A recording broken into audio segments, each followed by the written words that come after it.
insulin levels continue to rise and they never return to normal. They stay at very high levels. And what's important to understand about that, if your body has excess insulin, then you have the probability of developing microinflammation. Microinflammation is a precursor to the formation, well, your body formulates homocysteine, which leads to plaque formation inside the endothelial wall of the arteries. That leads to atherosclerosis and other cardiovascular conditions.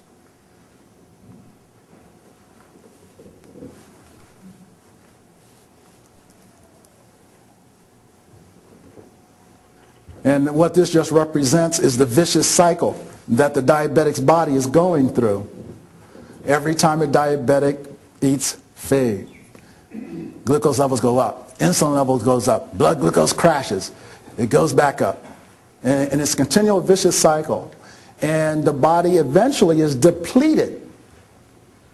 Most type 2 diabetics have low levels of chromium, low levels of biotin, low levels of vitamin E, low levels of vitamin C.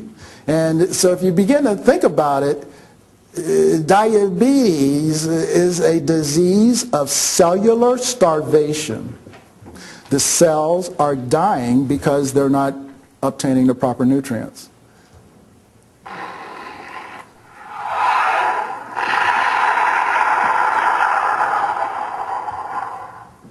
The impact of diabetes, it impacts the population. We have 21 million diabetics in the United States. We've got another 41 million who don't know it. There's 170 million diabetics worldwide.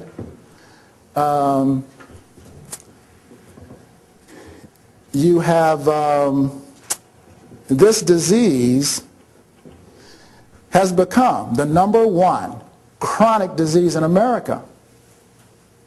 #1. Anybody know what's the #1 killer disease in America? Anybody? Heart disease. That's #1. What's #2? Cancer. #3? Very good. Actually, they are. They're moving up the charts. #3 is stroke. #4 is diabetes. Diabetes is #4, but it feeds the other 3. And diabetes, if you probably looked at the data differently, you could make a case that it's really the #1 killer.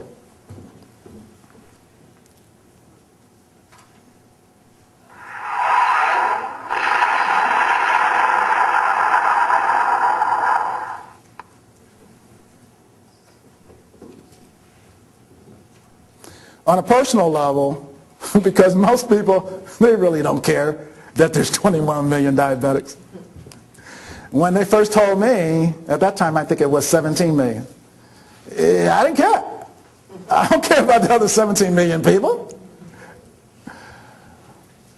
But on a personal level, this disease affects you physically, emotionally, financially, on many different levels. I did a financial cost analysis back before I had a book. When someone said, would it be worth it to spend extra money to eat healthy? And in their mind, it costs more money to eat healthy. And that's a myth. And I did a model for a senior citizen group because as some of you may be aware, senior citizens in this country have to wrestle with a very important decision every month. Do I take my little Social Security check and buy drugs or food? But they got to buy the drugs because the bodies are biochemically dependent on the drugs. And that puts them in a corner in terms of how much quality food they can buy. And what I told them is, I don't care. When I ran the American Diabetes Association support group, I took them on a field trip and showed them, I said, how much money do you spend per week or per month on food? And let me show you how you can eat healthy and have money left over. They laughed. Oh, Dwayne, extra virgin olive oil, that stuff is expensive. Oh, fish, that's expensive. Yeah. And I will admit, during the first 3 months, you will spend extra money. But if you follow the program, within 6 months, you're saving money. Because what happens is, once the body starts to get well, you don't have to spend the money on drugs. You don't have to spend money on the doctor visits. You don't have to spend money on hospitals. You don't have to spend money worrying about missing work. I would say on average, I was probably at the beginning spending an extra $2,000 to $3,000 a month, maybe more now if I go back and do the numbers on the insulin, because they did pay for some of it, but they wouldn't pay for all my test strips because I was testing my blood 8 times a day, and they would only pay for 3. Doesn't that tell you something? They don't want you to get well. But I learned how to play their game, because in America, it's all about the money. So I told the test strip people, I love your test strips, but I'm just a poor little man, and they're so expensive. I'm going to use and buy these others, which cost a little less. You know what they did? They sent me some free test strips. I said, oh, did the same thing with the other company. So once you understand that we live in a capitalistic society, instead of complaining about it, use it.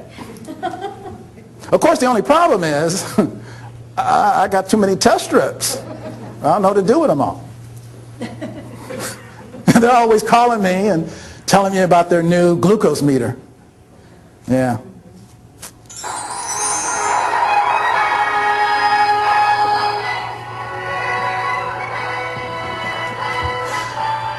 My daughter is very creative, isn't she? She goes, Dad, you need some kind of music that's about energy. And I guess that is supposed to be about energy. In order to defeat this disease, it is all about energy. It is all about motivation. It's all about, do you want a better life? Or do you want to be dependent on drugs? We love our drugs in America. We do. You know what a pharmaceutical company told me? They laughed at one of my, when I was doing lectures for a couple of churches. This is maybe 4 years ago. And again, this is before I wrote the book, and they laughed. They said, Dwayne, don't you know we love drugs? That's why we generate more revenue than any other industry. And if you believe that you're going to stand up in front of people and tell them your story and expect that they're going to listen to you, you're on drugs. And in a way, I did believe them. But at the beginning, I didn't have a choice because my mother told me. My mother, she said, son, you've been blessed with this knowledge, and you must share this knowledge. And again, I really had no choice.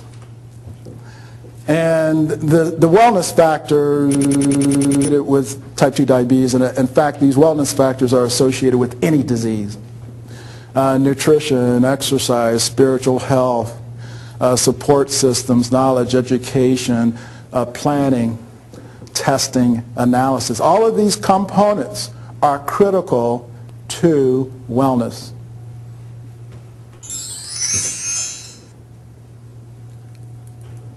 And any nutritional strategy must address the needs of the many. Heard that before? The needs of the many. And you have 70 trillion of them. They're called cells. The cells must be nourished. They must be protected.